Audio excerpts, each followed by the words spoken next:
The story of Jiraiya the Gallant is one of the most iconic in the Naruto franchise, where Jiraiya, along his journeys across the ninja world, was both seeking out the Child of Prophecy as well as exploring random bathhouses in the name of research and going wherever the path of life took him at the time. We all know that it ultimately led to Jiraiya dying at the hands of pain. However, what if this never happened? What if Jiraiya never left Konoha? How would the Naruto story change? Would things end up for better, or would they end up for worse? Join me in today's newest edition of Naruto What If, where we explore alternate timelines in the Naruto universe to show what would happen if a major or minor moment in the Naruto manga timeline occurred differently. Time, space, reality, a single decision create endless possibilities for alternate timelines, different from the one that we know in the Naruto world. A single choice can cause what can appear to be a linear path to branch out into a prism of endless possibilities. In order for this particular what if to occur, we have to first establish a trigger point, a moment in time, a set moment in time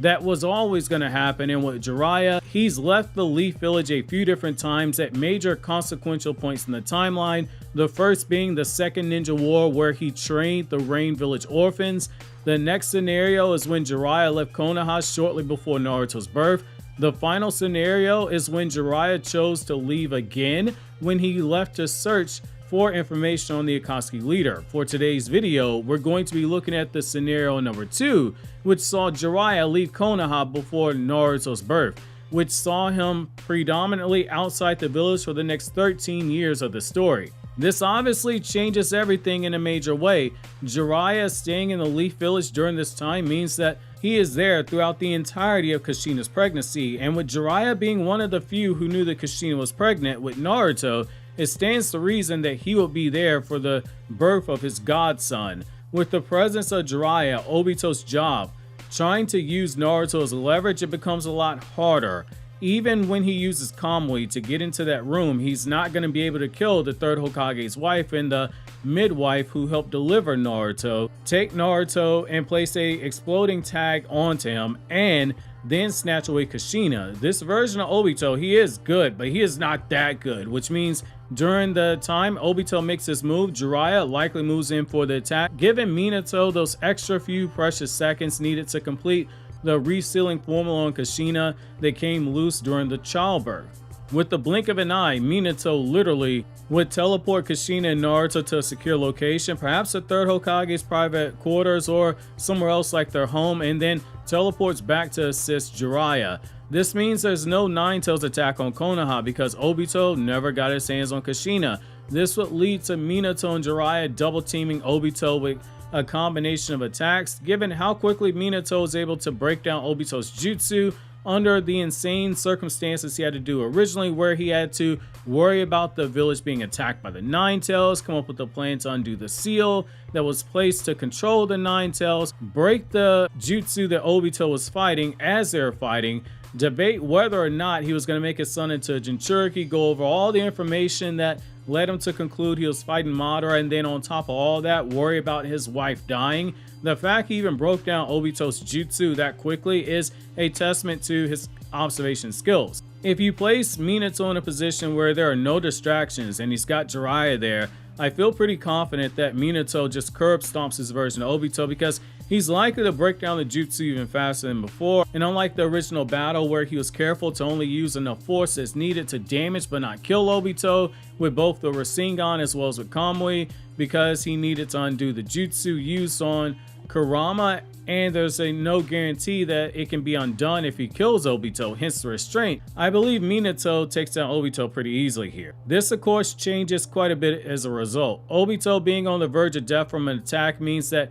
he's likely taken into custody. This means that the Nine Tails attack never happened in Konoha, which means that Kushina remains a jinchuuriki and Naruto isn't made into a jinchuuriki. With the village never being destroyed and the Uchiha not being able to be blamed for the attack, this means that with Obito captured, Zetsu is left to corrupt Nagato on his own, who by this point in the timeline was already approached and gaslit by Obito. Nagato was already in a position where Yahiko had died and Obito was pretending to be Madara, so that doesn't change. During this time that Obito's in jail, he likely is unmasked so Minato can confirm if this is truly Madara Uchiha. seeing the face of his former student, who should be dead, it likely throws Minato for a loop at the sight of. With Kakashi being one of Minato's Anbu guards, it's likely that Kakashi's there as well. The reunion of Team Minato, it will be a heartbreaking one, with Obito blaming them for the death of Rin and Minato's guilt for never having been there to save either Obito from being crushed by the rocks or to save Rin from dying. At some point after this, with Obito being viewed as a lost cause, seemingly too brainwashed by Madara, I do believe his Sharingan would be removed due to his space-time ninjutsu Kamui, and at some point I believe the eye would be given to Kakashi, which that's obviously huge. Also, Danzo's attempts to blame the Uchiha, it becomes even harder, with it being more obvious given the information that Obito was acting as a lone wolf here. This also means that with Minato alive and choosing to not kill Obito, there is room to mend fences with the Uchiha clan, who, while they weren't pleased that Minato's made Hokage, the fact that Minato and Fugaku's wives are friends and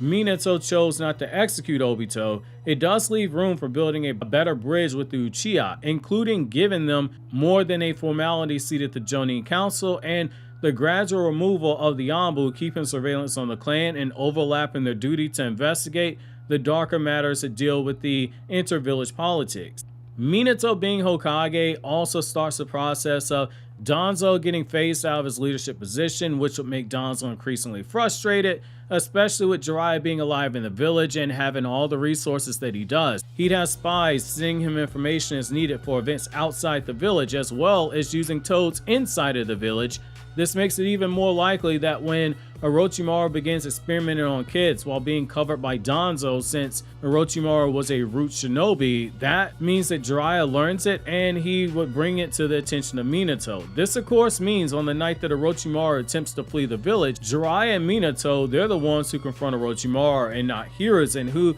would be taking a group of shinobi with them to Danzo's home. Danzo would likely be arrested, and if he did try to pick up a fight, this version of Hiruzen, who is almost 10 years younger than he was during the Konoha Crush arc, he would be able to defeat Danzo in spite of having the Sharingan arm. The duo of Minato and Jiraiya, they would also be able to defeat Orochimaru with ease. This would lead to Kabuto and his mother being called back from the missions in the Anbu. This also means that Kabuto would go back to living in the orphanage, and children like Sai and his brother wouldn't be forced to grow up in Root, and all the lives of Orochimaru's test subjects, people like Suigetsu, they're forever changed, while Orochimaru spends the rest of his life behind bars. Danzo's Sharingan arm, it is removed from his body while he's detained, and I believe that Minato's Hokage brings Fugaku into the room to decide to do what to do with Danzo, since he is in possession of a Sharingan arm, which Orochimaru made for Danzo during his time as a member of Root. I believe once the Sharingan arm and the Sharingan under Danzo's bandage are removed, Fugaku uses Genjutsu to learn how Danzo got the Sharingan for an arm, which,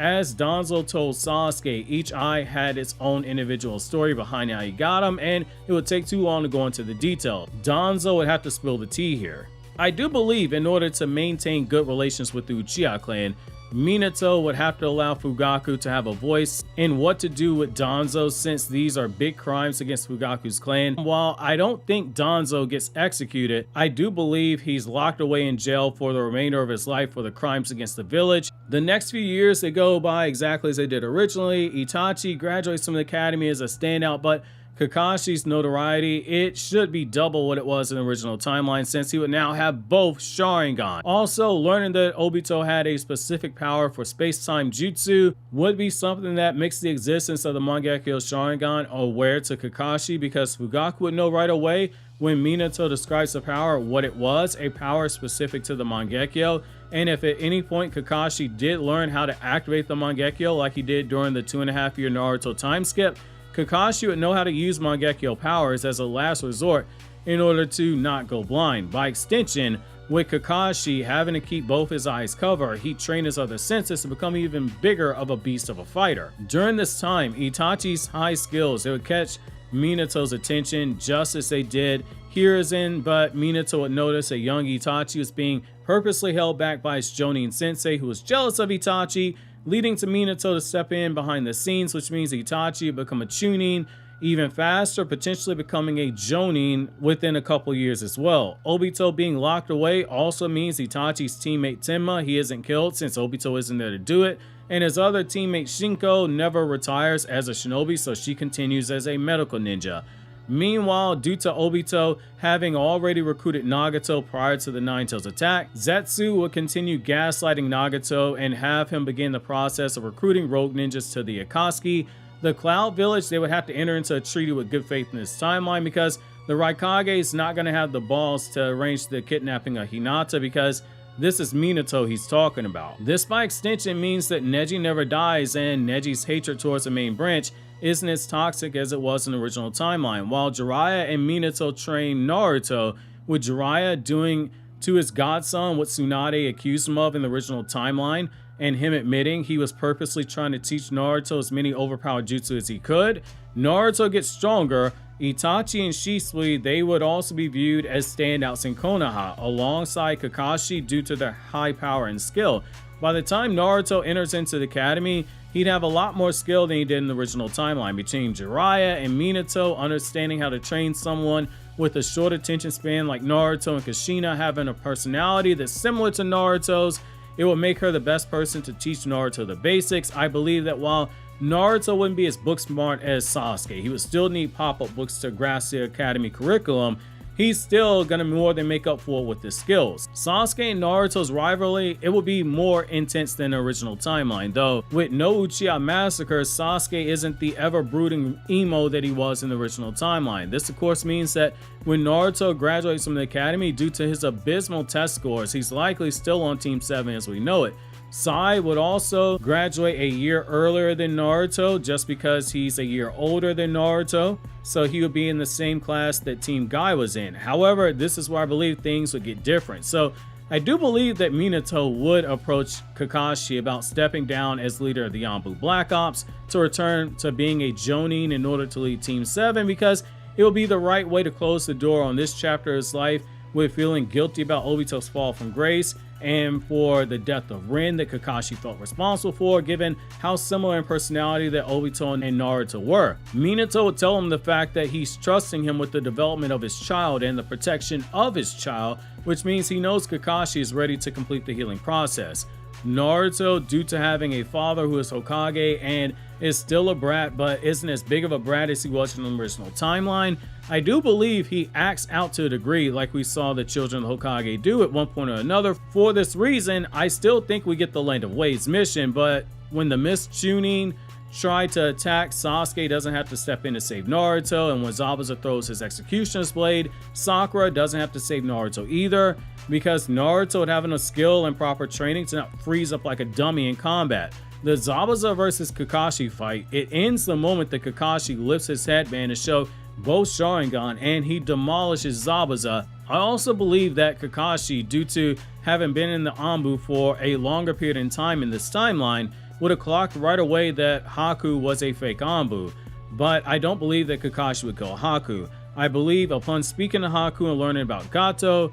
Kakashi single-handedly removes Gato from the Land of Waves, taking him into custody and using the opportunity to talk to Haku about not making the mistake that his friend Obito did, getting misled by another and walking down the wrong path. And he brings him back to Konoha, which would eventually have him placed in the Anbu, and Konoha would get a shiny, brand new ice release Kekkei Genkai to his arsenal. The Great Naruto Bridge would forever be known as the Great Bridge of Kakashi, and between mission downtime, I believe Naruto speaking to Jiraiya about what he saw in the Land of Waves would still go on to be informed enough to come up with his own ninja way. And as Team 7 completed more missions, I believe that Kakashi would take time to go into Obito's cell to tell him daily the stories of Naruto Uzumaki, the knuckle-headed, crayon-eating dunce who reminded him so much of a younger Obito minus the crayon eating, and slowly get him to change. No Orochimaru means that the Konoha Crush arc, it never happens, which means Konoha, it is an attack. The Chunin exams will continue uninterrupted, though given we know next to nothing about Dosu in canon, I think it's more likely that Sai makes it to the final rounds. I believe the exams will go down as follows. Neji will defeat Naruto, who has a pretty big showing, but due to not having Kurama's chakra, I think he loses the fight. I believe that Sasuke with high difficulty will be able to defeat Gar. even if it means Gar is forced to be removed from the exams due to losing control, and Minato likely teleports in to perform some kind of sealing jutsu to restrict the One Tail's chakra. Shino with high difficulty would be Kankuro and show enough skill to be made into a Chunin after the fact. Tamari would take on the winner of Sai versus Shikamaru, which I believe the winner would be Sai, but Shikamaru would show enough to be promoted to Chunin as well. The next round will be Sasuke versus Neji, and this one becomes a more interesting fight since this Sasuke would not have the curse mark, and this Neji, I would argue that since Neji's father in anime filler did show some of the main branch techniques, I think there's an argument that not only does Neji know them, but he also is more skilled using the main branch techniques, which I think is enough to give Neji the edge in this battle, but Sasuke does get promoted to Chunin when this is over. Tamari versus Sai would also take place, but I believe Sai with high difficulty due to Tamari's win release would be able to secure the victory, and I believe that Tamari would show enough to earn the Chunin ranking despite being defeated. Shino would have to fight Sai, and I believe Sai would win this battle, in the process earning the Chunin ranking. The final battle of Neji versus Sai, it would commence, which I lean more towards Sai being able to push Neji in that fight and potentially beat him due to the long range attacks, and given how observant he is, I think he would spot the blind spot in Neji's rotation and take advantage of it. This would mean Sai, Tamari, Shino, Sasuke, and Shikamaru would all go on to be promoted to Chunin when this is over. A very strong showing for the Leaf Village. It would be during this time that Nagato would have fully formed the Akatsuki, and they would begin hunting down the Biju sealed away into jinchuuriki like Kushina. Jiraiya would inform Minato, but due to shinobi villages not having alliances and being in open cold warfare, this would be it. Shortly before the 2.5-year Naruto time skip, when Itachi begins to show symptoms from his illness and doctors unable to cure him, I believe we see Minato send Jiraiya with Naruto to go find Tsunade to bring her back to the village.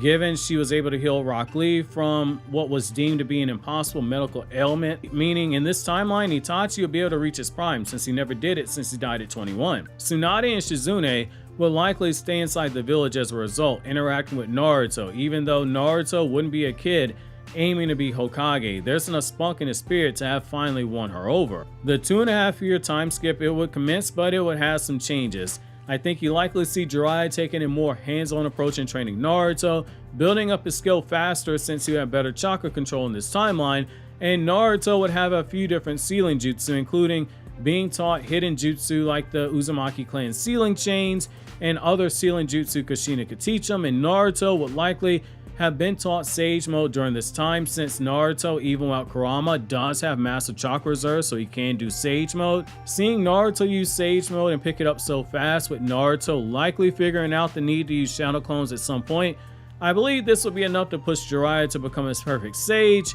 who doesn't need to rely on the Toads to go into Sage Mode and maintain it, which by extension makes Jiraiya more powerful than in the original timeline because he doesn't have the Toads on his shoulders. Sasuke would grow stronger as well from training that comes from being underneath his father and Kakashi and Itachi. Sasuke would be better at Genjutsu and using the Sharingan. At some point during the time skip, I believe Itachi would awaken the Mangekyo through some traumatic events, given the odds of a ninja encountering the high trauma associated with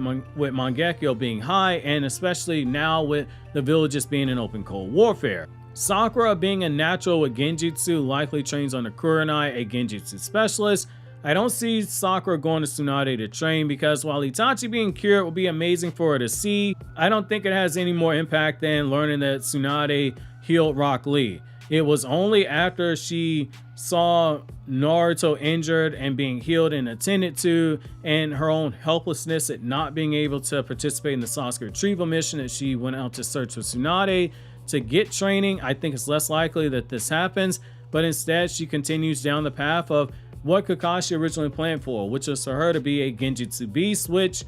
given her chakra control being so good, I think she would be a monster at Genjutsu. Due to Obito not being able to control Yagura any further, the Genjutsu, it would not be intact, and I believe the coup d'etat that was planned against him, it would be resolved. This means Kisame would never be a rogue ninja, and Suigetsu likely joins the 7 Ninja Swordsmen of the Mist, which all of this likely takes place after Obito gets his Sharingan removed earlier in the timeline. I believe Sasori and Deidara do capture Gar and they seal him away. likely killing Gaara's father and Conqueror in the process. I do believe there's still a chance that Temari is sent out to the Leaf Village to help with the Chunin exams, but just because of how it was presented in the manga, the villages look like they're in the process of preparing for another exam before all the Akatsuki trickery popped off. However, I don't think that there's a message sent to Konoha because there is no alliance there, and the death of a Kage is something to keep on the wraps until a new Kage is appointed because it signals weaknesses to